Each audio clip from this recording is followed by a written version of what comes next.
Neste vídeo, iremos ver como realizar cadastro de clientes e fornecedores aqui no sistema. Primeiro, vamos acessar o menu Clientes e vamos na primeira opção, letra A, Clientes e Fornecedores.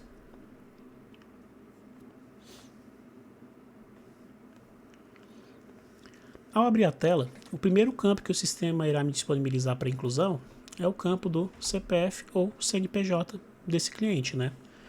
Então, se caso for um CPF, precisa ser um número válido, tá? E iremos ter que preencher todos os campos aqui de forma manual.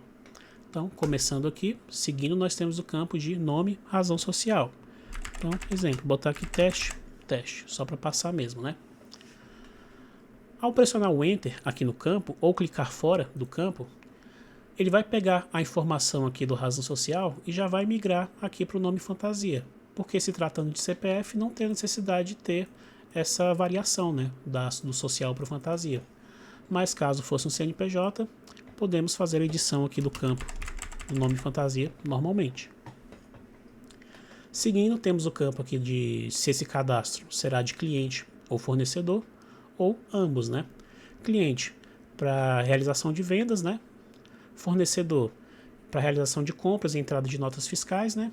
E se for um cadastro que tanto vende como compra, a gente pode estar utilizando aqui ambos. Seguindo, temos o campo aqui do e-mail. Esse campo do e-mail, ele pode ou não se tornar obrigatório aqui no cadastro. Vai de como a loja quer trabalhar, né, com esse registro. Porém, dependendo do município, principalmente para questões de emissões de notas fiscais de serviço, tem muita prefeitura local que exige, né, o preenchimento desse campo aqui, para permitir a autorização das notas fiscais. Então, por padrão, né, caso seja algum município que tem essa exigência, é bom a gente já travar para ser obrigatório aqui na montagem do cadastro, né? E se caso o cliente não tiver um e-mail ou não quiser informar por algum motivo, né, a gente pode colocar pelo menos alguma coisa, assim como uma extensão válida de e-mail, né, para conseguir passar com o cadastro. E é permitida a inclusão até de 2 e-mails aqui. Seguindo, temos o campo de mídia, né, que é basicamente o meio que o cliente conheceu a loja, né? Se foi por internet, Facebook, Instagram, se foi por indicação, né? Se foi por outdoor, né? Como padrão, esse campo ele vem limpo, né? Ele não vai ter as opções selecionáveis. Porém, teremos um vídeo separado de como realizar o cadastro dessas mídias aqui no sistema. Seguindo, temos o campo aqui de categoria. Aqui no sistema conseguimos criar categorias, né, para informar produtos e serviços que terão desconto ou um preço promocional especial, né. Quando informamos esses produtos, essas categorias e realizamos o apontamento aqui no cadastro do cliente, quando lançarmos esse cliente numa venda, automaticamente ele já vai com esse abatimento de preço nos produtos inclusos nessa categoria, né. Como será realizado esse cadastro aqui, também terá um vídeo separado. Seguindo, temos o campo aqui de indicador de inscrição estadual, que é para informar se o cliente é contribuinte ou não, né? E se ele possui ou não a inscrição estadual.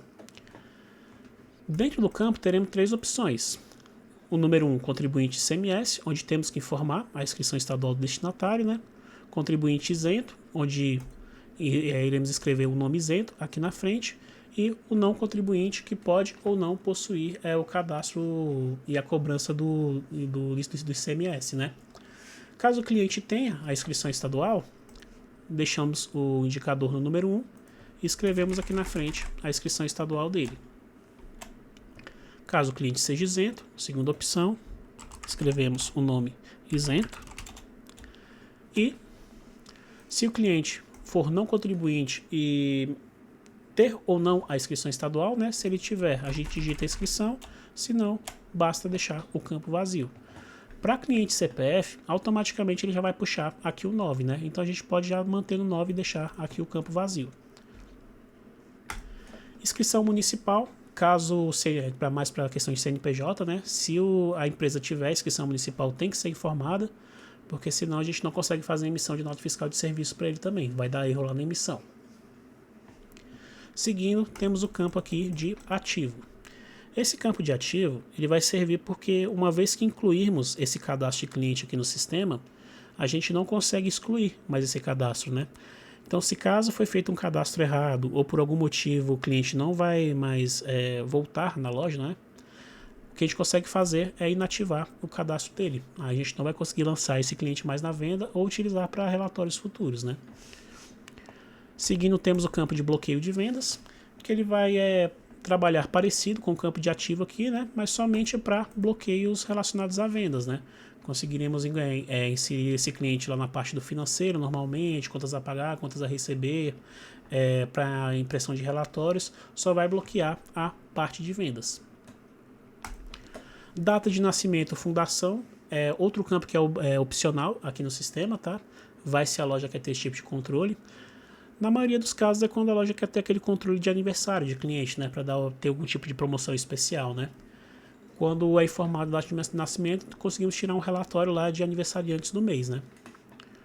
Rota de vendas, entrega, onde podemos informar aqui algumas rotas já com uma listagem de endereço certinho, né? Para ser repassado para os entregadores, incluso nos romaninhos das entregas também, né?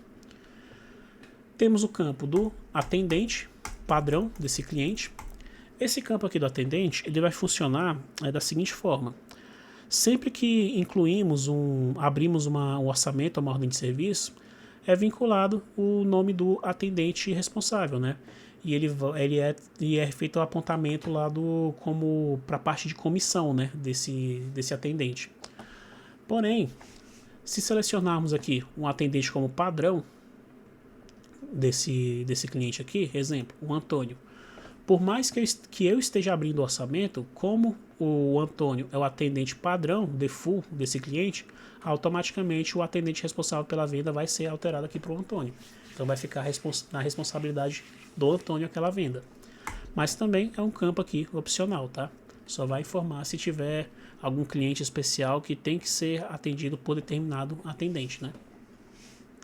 Cliente desde a gente não precisa mexer, ele já vai atualizar quando a gente terminar aqui o processo de criação do cadastro.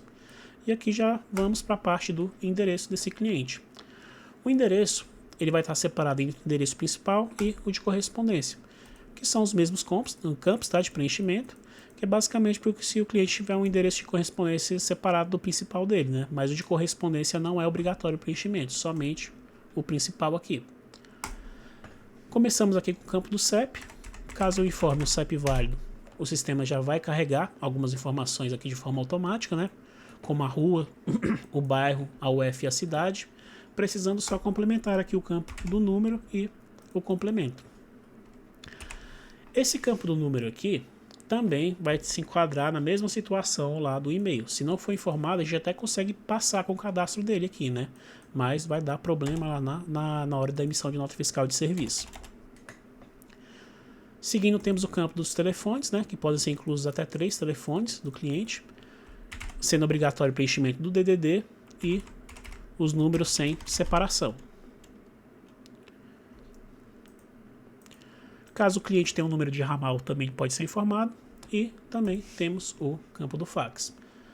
Terminado o preenchimento desses campos até essa parte de endereço, a gente já consegue finalizar o cadastro desse cliente e realizar vendas para ele normalmente, né? Porém, temos alguns campos complementares aqui, né? Como o campo de pessoa física, onde podemos informar o número do RG, órgão emissor, o F, data de emissão, o sexo, o estado civil, o nome da mãe, o empregador, né? Dados complementares para o cadastro desse cliente. Temos aqui o campo de pessoa jurídica para informar se é órgão público ou não e qual o órgão público que ele faz parte, né? Aqui embaixo temos os campos de contatos. Se ele é estrangeiro, qual o país de origem e qual o tipo de documento.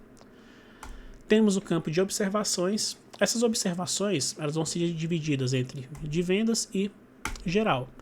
A diferença é que essa observação geral, caso seja inserida alguma informação, ela só vai ficar presente aqui no cadastro do cliente mesmo, né, para consultas futuras. Caso tenha que ter a necessidade de informar algum tipo de informação especial desse cliente, né? Mas só vai ficar registrado no cadastro dele mesmo, né, para consultas futuras. Agora, as observações aqui presentes no campo de vendas, o que a gente escrever nesse campo aqui, sempre que a gente incluir esse cliente em uma venda, vai ser aberto um pop-up com a mensagenzinha que a gente escreveu aqui. Caso seja um cliente que a gente tenha que ter algum tipo de atenção maior na montagem lá da venda, né? Ou algum dado adicional que também tem que ser inserido lá na US, né? Então aqui fica só para caráter de consulta mesmo, né? E aqui, sempre que incluir ele em uma venda, ele vai exibir uma janelinha com a informação preenchida aqui. E aqui nós temos o campo de referências, que ao clicar nessa gridzinha branca e pressionar a tecla Insert, assim, vamos ter que cadastrar aqui o cliente primeiro, né? Então vamos finalizar aqui o cadastro, vou clicar aqui no botão de atualizar. Ó, ele vai limpar aqui o cadastro, né? Eu vou consultar, vou informar aqui o mesmo CPF que eu informei inicialmente, só para ele puxar e a gente seguir aqui com a parte de referências. Ó, cliquei em referências, pressionei a tecla Insert. E aqui ele vai deixar eu informar se o tipo da referência é um pessoal, bancário ou comercial, e dependendo do tipo de referência, ele vai mudar aqui os campos para mim, né? Se for pessoal, tem o nome e telefone. Se for bancária, tem o nome do banco, agência, conta, tipo de conta, informante, data de abertura, se possui cheques devolvidos e cheques sustados, né? E comercial, o nome do estabelecimento, telefone, informante, tempo de cliente, valor maior de compra, né? Última compra, dia da última compra, limite de crédito, se possui pagamentos em atraso e se possui protestos em cartório. Lembrando que essas informações aqui não são referentes aos registros do cliente com a loja, né? Exemplo, pendências do cliente com a loja, né? São as referências que obtemos, seja por pessoal ou por uma empresa anterior desse cliente, né? Por exemplo. Finalizamos aqui a parte do cadastro, basta clicar aqui no botão de atualizar, ele vai limpar a tela. E aqui conseguimos realizar a consulta dos cadastros de clientes também, né? Basta clicarmos aqui no campo do CPF, pressionarmos a tecla de atalho F2 do teclado ou clicar nessa lupinha aqui da frente. O sistema vai me abrir essa tela de consulta, basta digitar parte do nome que eu quero pesquisar e ele vai me listar todos os clientes que têm aquele nome, né, da consulta em alguma parte do seu nome principal aqui. Basta selecionar o cliente desejado, pressionar a tecla Insert e automaticamente ele já vai migrar as informações para cá. Vimos o cadastro de clientes do tipo CPF, né?